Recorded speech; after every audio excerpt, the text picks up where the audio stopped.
Alright guys, Supreme Kami here, and today we are going to be taking a look at the last standard alteration for this 2 weeks period. So we have ourselves the Shenlong Gundam endless version. So I did upgrade everything to 6-star, level 90 plus. Also did apply some marks already. Some of them are gold marks, some of them are purple marks. But yeah, not too bad overall. So this is definitely going to be a melee based unit. So right now we are taking a look at 18,000 melee attacks. So not too bad. So we do have 4 different EXQ. The only one that I'm not going to be showing up is just going to be the Shield EXQ, because this is just going to be like a good old throw type EXQ. So I'm pretty sure you guys do have a pretty good idea that how it looks like. So that's that. The other 3 that we'll be using during this week's multi-mission boss is going to be the self-destruction. The self-destruction, not really destruction, but self-destruct. Then we have the Dragon Fang, and then last but not least we have the Crimson Stinger. So these are going to be the 3 EXQ that I'll be taking a look. So yeah, I never really used the self-destruct, so I don't know. So hopefully, I'm gonna save like maybe like a sliver of HP for the Hashmal, and then we'll see if we can blow that away, and hopefully I do not die. I take 90% right there, so that is definitely a lot, right? So let's just take a look at it after alteration, and then we'll see what's going on. I think majority of the EX skill are pretty good even before alteration. So if you're not really using these part for specifically using them for the stats, I think those EX skill are definitely really solid already even before alteration. But the only one that I would say outright is going to be really bad is obviously going to be the head part trait. Vulcan in general are just not good, straight to the point, they're not good at all. Besides this one is it's not too bad, right? You got some pretty good defense, so that's always good to see. Base melee, if this one would have been pushing that 3000, it would have been really good. It's just because this one doesn't have anything. This one has a head Vulcan. It doesn't come with, let's say, good part trace, so it's really hard to kind of manage this one. Tag wise, you do have close combat, so that's good to see, but you do have Gundam type, so couldn't do much about that on a older generation standard unit right there. So head part, I really wouldn't recommend alterating it, because first of all it's gonna be expensive, and secondly it's not too useful. Over in the torso section, not bad. 3k 7,000 melee defense, you love to see that. Self-destruct, so not too crazy, still gonna be A plus power. So yeah, I wasn't really expecting this one to be S power. No way, no chance at all. Same tags, you do have Gundam type and then close combat. This one I don't even think you need the alteration, because I believe we are starting out at like what? We should be starting out at like let me see, B or A already, so that's pretty good. But to show you guys a great good context of like how much we are improving, so pretty much you are getting nearly 3 times or 4 times for the base melee. Defense, I want to say roughly 1.5 times more, and fast speed and shit. So armor definitely double right there. So yeah, so definitely a drastic change overall. So that's definitely really good. Moving over to the arm, unfortunately this one does pack ourselves with a EX skill, so not much we can do there once again. Dragon Fang, attack up. Whoa, hold up. Let me see. Oh, we do have. Oh, so this one is good. This one does need alteration, because we are starting out at D power, and that's not what we want. We want to sit somewhere around B power to be better. So that's good. All right. So what is it after alteration? So okay. So there's honestly no changes to the base melee, which is actually really sad. Even if they would have increased this one by like maybe just 50% more in terms of base melee, that would have made the difference. They did bump up by a lot for the armor, like nearly or like roughly about 6 times that. Base melee, I want to say another 1.5 times more, and that's it. That's pretty sad if you ask me. Like oh well, it is what it is, because I want to pretty much the biggest improvement is on EX skill. The stat could be better, but they didn't, so unfortunate.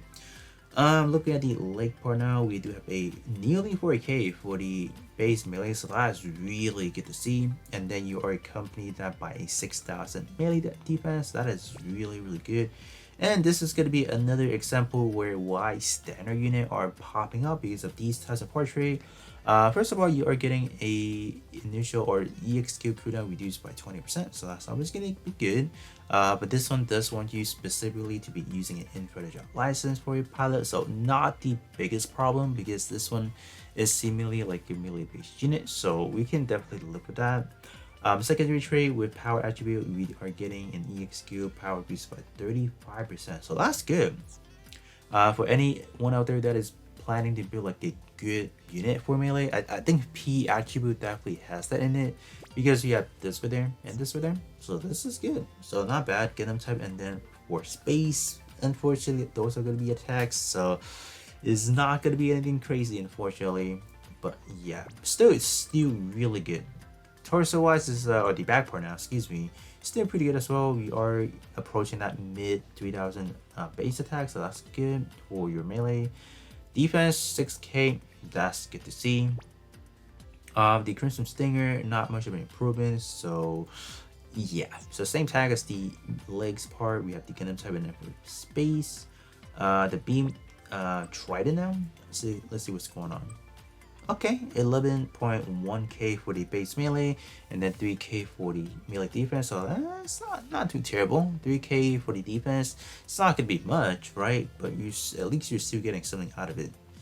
What about this? Okay, so this one is honestly just bad, because first of all, you will not really be running Gundam type for your melee base build anyways, because Gundam type actually only boosts shot attack and something else. So yeah, this one, although they are giving you the option of, oh, you know, melee damage plus 35%, but I don't really want to be losing out on that specific, let's say, active war tag. So this one is definitely going to be a no for me. If they would have made this one like a EX skill, that's great because you can actually toss this onto like your shooting based build, no problem, right? Any build would work. But the fact that they limited this one to only melee sucks, you know. So unfortunately, the beam Trident is probably a no-go for me. Unless you guys are looking at purely the stats for your standard build, then I guess is alright, you know. But I guess another concern is the lance category just doesn't really have a whole lot of support within itself, especially standards and especially welfare stuff. So, you know, that's pretty much it. It's just a support trait. If they would have been better, oh man, this would have been great. Last but not least, we do have the shield. Wow, 7,000 for the base melee or the base melee defense. That's good to see. 2k for the melee attack. Okay. Shoot throw. So pretty much gonna be the same thing. So this one is gonna be better after alteration, obviously, because we were starting out at the power, if I recall correctly. Let me just double check. Yeah, so this one definitely does need the alteration. So when you're talking about the shield, we talk about the arms, they specifically do need their EX or the alteration in order to be better. So it's not nothing wrong with that. Definitely, it just means their needs of alteration is definitely higher than some of your other ones. But other than that, enough of just talking about the base unit. Let's talk about how hard they can hit. I'm gonna be throwing this onto my actual melee build. Before doing that, so I'm gonna be putting on a melee build. But before hopping into the multi-mission, we are gonna be showing off how is it after alteration, because we are gonna be alterating every one of these parts, so you guys can see, oh, are they really worth it, and etc. So we'll be right back. Alright, so these are going to be the stat after alteration, so they're not looking terrible at all. So I believe before alteration, the base melee, we were looking at roughly about 18,000, so we're right now doubling that, so that's really good. As far as the actual melee defense, I believe it was like roughly 20,000, and then now we jump up to 36,000, so not nearly double that, but still really impressive. So overall, I think this unit is just packing too many EXQ, so there's not really like, oh, to pinpoint where this unit pretty much excels in a sense. But obviously this one is just really good. This one is definitely by far one of the better ones we have seen so far. Not that we haven't seen before, it's just always good to have this types of combination, so that's always going to be welcomed it. But other than that, I don't think there's anything too much to really say about this. This is simply just for the EXQ showcase, and then we'll see how much damage we can do now. So we got the build established right here. So I forgot to change the name. This one is supposed to be a melee build, not a shot based CDR. I don't know why I have that, but that's the build. So we have the Burning Gundam as the base, you know, trying to get that mobile fighter tag going on, so it's not too bad. I definitely do have some of the main tags going on, or the main tree going on, so I think we should be hitting quite hard. I think I did add in a few of those damage traits, just kind of filtering in there, not too much, not really getting that right balance. So all right, so now we can actually hop in. So I think the rotation, how I want to be doing it, I'm probably going to be using the army skill first, because that one is going to be buffing myself, so that should be really beneficial. So let me hop in now and see how things goes. All right, so we're in. I think the only thing that I'm worried about is these EXQ probably don't have any iframes, so I gotta be careful not to get hit. You know, that's the main priority. All right. Ooh. Um. Hello. Oh, the attack comes after. Okay, I see. So it's one of those, huh?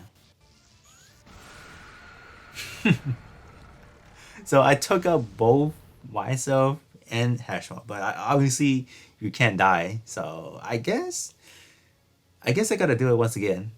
That's that's funny. I guess I only use this here, right? So just using this, so not taking any damage. Nice, nice, nice, nice, nice. Activate that and just try this. Yes, we did it. Let's go. Okay, I didn't even see what kind of damage we were doing, but he was standing there menacingly. Oh my gosh! And we kill him. That's it. That was the strat. So we didn't go in for the Crimson Stinger, obviously, because like that one is not a very sturdy EXQ. No iframe, you're bound to get hit. So that's that. But overall, it was fun. Using Stealth Stroke was actually pretty fun. So I guess for the duration of this week for the motivation, probably it's gonna be rocking with this. I think overall it's cool. So with that being said, hopefully you guys do find these EXQ fun to use as well. Obviously for a much more secure way, definitely do use the shield throw, because that one pretty much secures like a long range melee attack without taking any damage overall. But other than that, the risk was definitely worth it. But that's gonna be pretty much it for me, and then I'll be catching you guys off on the next one.